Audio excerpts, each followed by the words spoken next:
Remember once again, the importance of the stance is that it helps you get into the stride. So you start it as close to the stride as you possibly can, where there's a combination of comfort and effectiveness. Now the stride is very important to the hitting action. We want a stride that gets us into a strong hitting position. And so we need a lot of drills that help us control that stride. And actually by controlling that stride, we control the weight and the lower half of the body. We need to be in a position where the bottom half of the body allows us to hit with strength and control. So we're going to want a short, controlled, closed step toward the pitcher. That gets the lower part of our body into a good attack position from which we can pivot and drive into the ball with the lower half of the body as well as with the hands and the arms and the bat that we normally think of. It's important to work on that stride, and we're going to take some drills from the cocking action all the way through the step so that the weight's under control and you're in a good, strong hitting position. Come along with us now back to the practice field and let's look at some good drills to work on a proper stride. One of the important things to do when you take your stride is to get your body moving. We do that a lot of times by somewhat of a cocking action of the front leg and a shifting of the weight to the back foot a little bit so that you can drive forward and take that short, controlled stride. Here we've lined up some girls and have them working on a drill where they work on just the cocking action of the front leg. They'll need some work on keeping their weight back. Most young girls at this age have problems with the weight going forward too much. Here we're working, however, basically on just that cocking action to get the body in motion. Again, it's kind of like getting into a car. You got to crank it before you go anywhere. You're trying to get your body cranked before you actually stride and swing to hit the ball. Just a group drill where you're working on the cocking action to get the stride started. Good way to work on the stride, the good short control stride, is to line the players up against a barrier. Now that barrier could be a fence like we're using right here, or it could just be a foul line or some line you've drawn in the dirt. Have them spread their feet and work on taking a stride of 4, 6, 8 inches, something like that.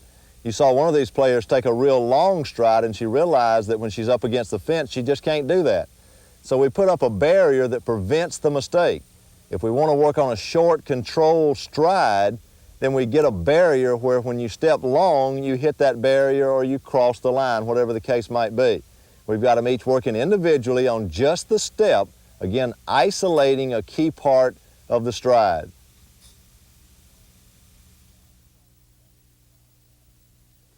One of the problems we have with the stride a lot is that the weight goes with the foot, and the player ends up too far forward. They've committed the lower half of their body, and when they hit the ball, they're actually hitting with nothing but arms.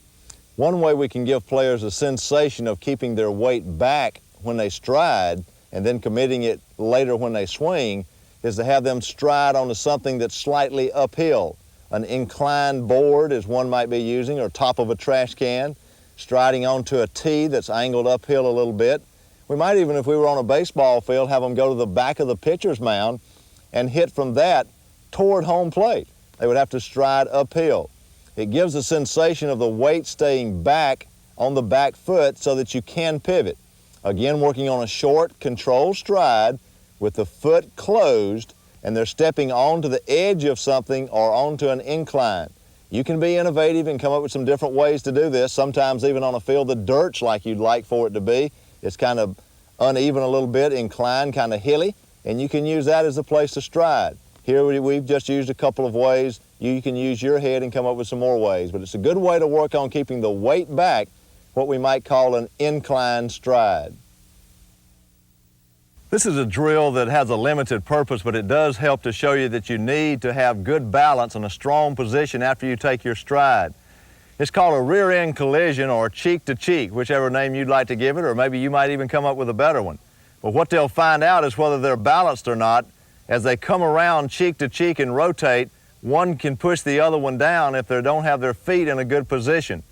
It's a drill that takes a little while to work on. It can create some bad habits, but it's a fun way to see if you've got a good, strong position after you take your stride. Having fun, working cheek to cheek. Here we've got a couple of young girls working on what we call a partner push, where one hitter takes her stride and the other hitter tries to see if she's off balance anywhere and pushes her out of that position of weakness. You want to be in a position of strength to hit from so that you've got good balance and can pivot on that back foot. Some hitters will get too much weight forward. When this girl strides this time, you see that her weights go forward too much, and the other girl can push her that direction quite easily. Other times you might stride and get your weight on your heels too much. And if that's the case, the partner can push you over backwards. The partner's trying to see where your weight is. Hopefully it's in a position of strength and she's not able to move you around too much. It's called a partner push, and it helps to see whether you're in the right position to hit and attack the ball from a position of strength. Stride, hit. Okay, good. Stride, hit. All right, what we're doing here is a drill where the batter takes their stride and then we toss the ball. What the batter will realize then is that the weight has to be under control. This girl's doing it extremely well. She takes her stride but doesn't commit her weight. A lot of players, when they take their stride, their weight goes with it. When you do this ball toss this way, they realize that when they take their stride, their weight has gone, because at the end, all they've got left to hit with is their arms. Now, Jody's doing a good job of keeping her weight back after the stride. The drill again is where you stride, then toss the ball, and it makes the player keep their weight back under control, pivoting hard on that back foot. Stride, toss. All right, good job. Stride, toss. Very good. All right, stride, toss. A very good drill to work on weight control. And again, hitting into the fence here, we're using something like a rag ball to protect the fence. Stride, toss. Good job. One of the problems in a lot of people's stride is that the weight gets forward too soon. Now, this hitter has some of that same problem with the weight going forward. The reason you get into this habit a lot is that that's the direction the ball's coming from, and you're in a hurry to get out there and hit it. A good drill to help with that is what we call a back toss, where the ball is tossed to the hitter from behind them, from the direction of the catcher and the umpire. Since the ball is coming from the opposite direction, you have a tendency for the weight to stay back rather than to commit itself forward. Tossing the ball is a little tough here, tracking the ball is a little tough here, so this may not be an ideal drill for young hitters. But for some of the advanced hitters who still have some problem with the weight going forward, the back toss drill is an excellent drill to help with that problem.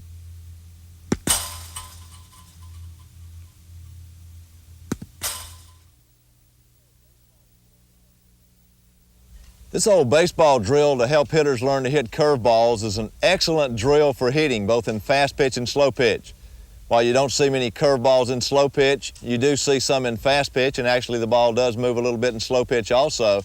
The key to this drill is that it helps you keep the weight in toward the plate rather than on your heels. We have a lot of hitters who pull back away from the ball, and this drill, while it copies the baseball curveball drill, is a good way to work on that problem. You line the tosser up behind the hitter, near the catcher, but then off to the side of the hitter also where I'm located. You're going to try to toss the ball toward the outside part of the plate, lofting it up a little bit, letting it hang, and giving the hitter time to react to it, driving it into a fence in front of them. Let's see how it looks. It's a pretty tough drill to do, but it really forces you to keep your weight in toward the plate where it should be when you take your stride. Keeps you off those heels, keeps the weight toward the plate, and you can see she's doing a very good job of not only tracking the ball, but also keeping her weight toward the plate. Good job, very good job by the hitter there. This drill we call opposite side batting practice. Now, the purpose of this drill is to help a hitter keep their weight in toward the plate. It's a good drill to use with hitters who want to pull everything or get back on their heels or step into the bucket, those types of problems. We're going to line a hitter up as if she's hitting from the regular pitcher's rubber, and she gets in her regular stance, and then I'm going to slide to the opposite side of the field from her and throw to her from a different angle.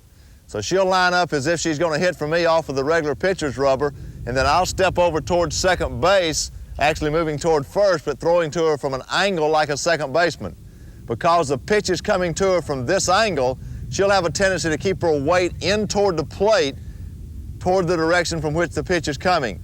She'll try to hit the ball right back toward me, and it helps her control her weight and keep from stepping in the bucket, getting on her heels, or trying to pull everything. Here's how it looks.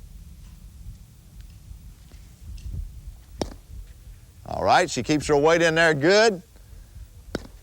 Still keeping her weight in there good. May have a visual problem there, but the weight problem is pretty good. Not too bad with the weight.